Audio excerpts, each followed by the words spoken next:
ये बहुत पुरानी बात है कि एक राजा था जिसके 4 बेटे थे।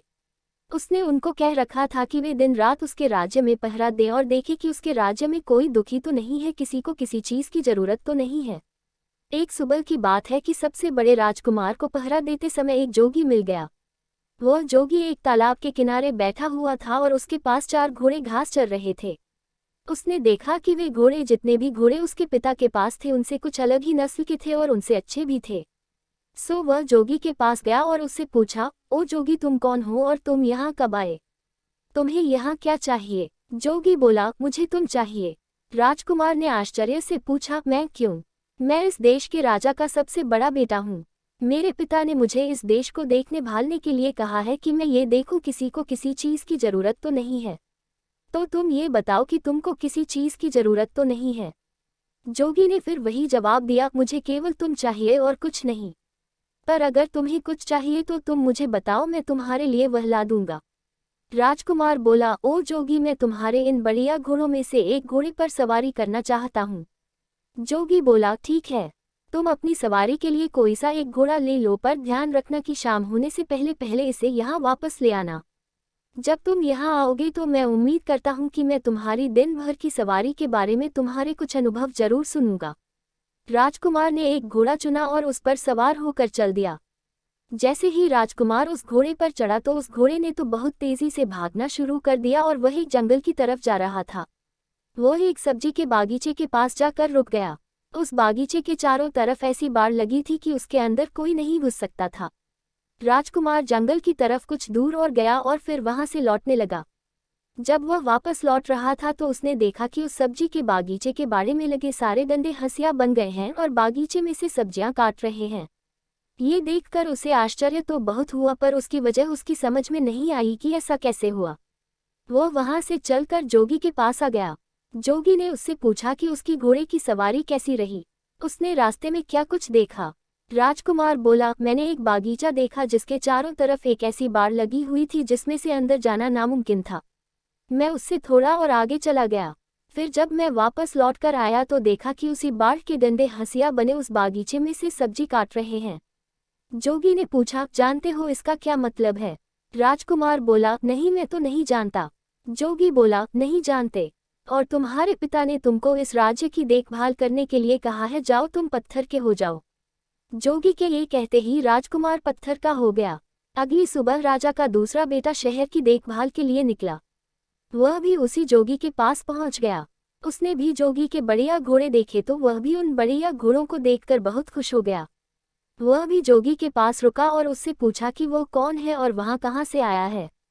जोगी बोला, मैं यहाँ इस देश में कुछ दिनों से घूम रहा हूँ। ये चारों घोड़े मेरे हैं। क्या तुम इनमें से किसी एक घोड़े की सवारी करना चाहोगे? कल राजा का सबसे बड़ा बेटा यहाँ आया था। उसने इनमें से एक घोड़े की सवारी करनी चाहिए। मैंने उसको किसी भी घोड़े को चुनने और उसकी सवारी की इजाज़त दे दी। पर जब सवारी करके वह वापस आया तो जो कुछ उसने रास्ते में देखा था वह उसका मतलब मुझे समझा न सका, तो मैंने उसको पत्थर का बना दिया। राजकुमार बोला, अच्छा, मगर उसने ऐसा क्या देखा जिसे वह तुम्हें समझा नहीं सका? तब जोगी ने उसे बताया कि उसने क्या देखा था और यह वायदा किया कि अगर वह इस बात को उसे समझा सका कि वे डंडे हंसियों में क्यों बदल गए थे तो वह उसके भाई को जिंदा कर देगा। राजकुमार बोला, जोगी, तुमने तो ये बहुत ही मुश्किल सवाल पूछ लिया। जब मैंने उसे देखा ही नहीं जिसके बारे में तुम मुझसे पूछ रहे हो तो मैं उसे तुम्हें कैसे समझा सकता हूँ?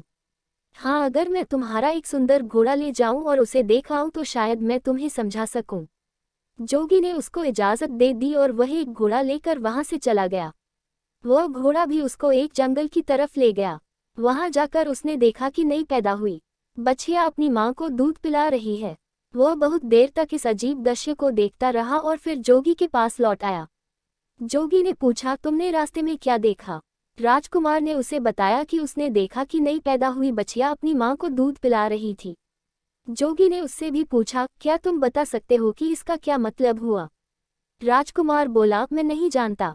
जोगी बोला, क्या तुम नहीं जानते? राजकुमार उसके इस सवाल का जवाब नहीं दे पाया क्योंकि इससे पहले ही वह पत्थर का बन चुका था। तीसरी सुबह तीसरा राजकुमार शहर की देखभाल के लिए निकला और वह भी जोगी के पास आया। उसने भी उसके घोड़े देखे। वह भी उसके घोड़े देखकर आश्चर्यचकित रह गया। उसने उससे पूछा कि वह कौन था और उसको इतने सुंदर घोड़े कहाँ से मिले। उसके इन सवालों पर ध्यान न देते हुए जोगी ने उससे उसके पास बैठ जाने के लिए कहा। बातों बातों में उसने पता चला लिया कि यह भी राजकुमार था और अपने 2 बड़े भाइयों की खोज में निकला था। उसने उसको बता दिया कि उसके दोनों बड़े भाइयों के साथ क्या हुआ। फिर उसने बाद में उससे ये भी कहा कि वह उसके दोनों भाइयों को जिंदा कर देगा अगर वही ये बता दे कि बाड़े के डंडे हंसियों में क्यों बदल गए थे और नई पैदा हुई बच्चियां अपनी मां को दूध क्यों पिला रही थी। राजकुमार बोला, बहुत बहुत धन्यवाद। अगर आप मुझे अपना एक घोड़ा दे दे तो मैं इन अजीब चीज़ों को देख कर आ सकता हूँ और तब शायद आपको समझा सकूं। जोगी बोला, हाँ हाँ क्यों नहीं, तुम इनमें से कोई सा घोड़ा ले लो मगर ध्यान रखना कि शाम होने से पहले ही यहाँ वापस आ जाना। राजकुमार ने उन घोड़ों में से एक घोड़ा लिया और उस पर सवार होकर चल दिया। वह घोड़ा भी उसको जंगल की तरफ ले गया जहाँ उसने देखा कि एक आदमी अपनी पीठ पर लकड़ियाँ लादे लिए जा रहा है। वह केवल उन्हीं लकड़ियों से संतुष्ट नहीं है जो उसने इकट्ठी कर ली है बल्कि वह रास्ते में पड़ी और भी लकड़ियां उठाता जा रहा है। राजकुमार ने सोचा, इसका क्या मतलब हो सकता है। जब मैं जोगी के पास पहुंचूंगा तो मैं जोगी को इसका क्या मतलब बताऊंगा। अफसोस ये राजकुमार भी इस दृश्य का मतलब समझाने में नाकामयाब रहा और जोगी ने इसको भी पत्थर में बदल दिया। अगली सुबह राजा का चौथा और आखिरी बेटा शहर की देखभाल के लिए और अपने भाइयों को ढूंढने के लिए निकला तो वह भी जोगी के पास आ निकला। उसने जोगी को प्रणाम किया और उससे पूछा कि क्या उसने उसके तीनों भाइयों को देखा है। जोगी बोला, हाँ देखा है। कहकर उसने एक तरफ इशारा करते हुए उससे कहा कि देखो तुम्हारे तीनों भाई ये खड़े हैं। मैंने ही उनको पत्थरों में बदल दिया है क्योंकि उन्होंने पास के जंगल में जो कुछ देखा था वे उनको मुझे समझा नहीं सके, पर मैं उनको जिंदा कर सकता हूं अगर तुम मुझे उन सब का मतलब समझा दो तो।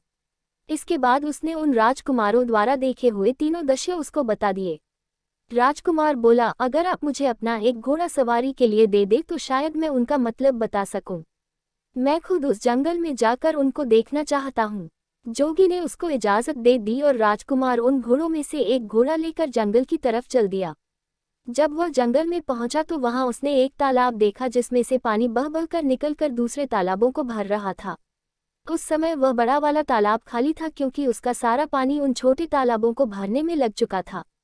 शाम को जब वह जोगी के पास लौटा तो जोगी ने उससे भी वही सवाल किया जो उसने उसके तीनों बड़े भाइयों से किया था कि उसने रास्ते में क्या देखा और उसका क्या मतलब था। ये राजकुमार भी जोगी के इस सवाल का जवाब देने में नाकामयाब रहा। सो जोगी ने इसको भी पत्थर में बदल दिया। जब राजा को पता चला कि कई दिनों से उसके चारों बेटों में से किसी का भी कोई पता नहीं है तो उसको शक हुआ कि उसके बेटों पर जरूर ही कोई मुसीबत आ पड़ी है।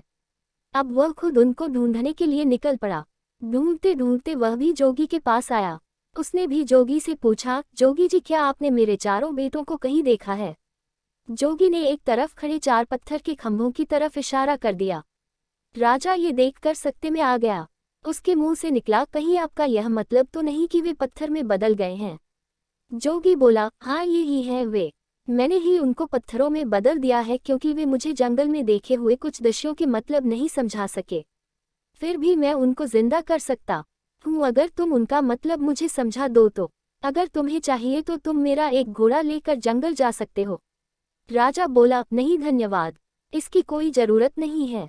पर अगर आप मुझे ये बता सके कि उन्होंने क्या देखा जिसको वे आपको नहीं समझा सके तो शायद मैं उनको आपको समझाने की कोशिश कर सकूं। तब जोगी बोला, राजन तुम्हारे सबसे बड़े बेटे ने जंगल में एक सब्जी का बागीचा देखा जिसके चारों तरफ ऐसी बाड़ लगी थी जिसको पार कर उसके अंदर जाना नामुमकिन था।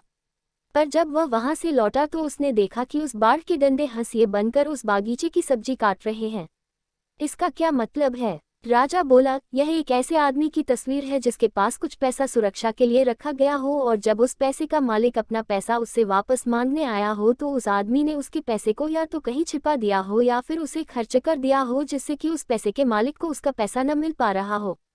जैसे ही राजा ने अपना वाक्य पूरा किया कि उसका बड़ा बेटा उसके सामने जिंदा और तंदुरुस्त खड़ा हो गया। जोगी ने अपना दूसरा सवाल किया, तुम्हारे दूसरे बेटे ने एक नई पैदा हुई बच्चिया को अपनी माँ को दूध पिलाते देखा, इसका क्या मतलब है। राजा बोला, बड़ी अजीब सी बात है कि उसको ये देखकर किसी एक ऐसी स्त्री की याद नहीं आई जो अपनी बेटी की कमाई पर जिंदा रहती हो। राजा के ये कहते ही उसका दूसरा बेटा भी जिंदा होकर उसके सामने आ खड़ा हुआ। तब जोगी ने अपना तीसरा सवाल पूछा, राजन तुम्हारे तीसरे बेटे ने एक ऐसा आदमी देखा जो अपनी पीठ पर लकड़ियां लादे लिए जा रहा था, वह अपने उस ढेर से संतुष्ट नहीं था और रास्ते में उसको और जो लकड़ियां मिलती जा रही थी वह उनको भी उठाता जा रहा था। इसका क्या मतलब है? राजा बोला, यह इस बात को बताता है कि कुछ लोग ऐसे होते हैं जो उनके पास जो कुछ भी होता है वे उससे संतुष्ट नहीं होते, उनको हमेशा ही और ज्यादा की इच्छा बनी रहती है। जैसे ही राजा ने ये शब्द बोले कि उसका तीसरा बेटा भी जिंदा होकर उसके सामने आ खड़ा हुआ। अब जोगी ने अपना चौथा और आखिरी सवाल पूछा, राजन, तुम्हारे सबसे छोटे बेटे ने जंगल में एक तालाब देखा जिसने 6 दूसरे तालाबों को पानी देने के लिए अपने आप को खाली कर दिया। इसका क्या मतलब है? राजा बोला, जोगी जी, वह बड़ा तालाब दुनिया के उन आदमियों के समान है जो दूसरों को देने के लिए अपना सब कुछ खर्च कर देते हैं, पर बदले में उन्हें क्या मिलता है? कुछ भी नहीं। जैसे ही राजा ये बोला उसका चौथा बेटा भी जिंदा होकर उसके सामने आ खड़ा हुआ। राजा और उसके चारों बेटे खुशी खुशी अपने महल वापस लौट आए। कुछ समय बाद ही राजा ने अपनी गद्दी छोड़कर अपना राज्य अपने बच्चों को दे दिया और वह खुद जंगल में शांति से रहने चला गया।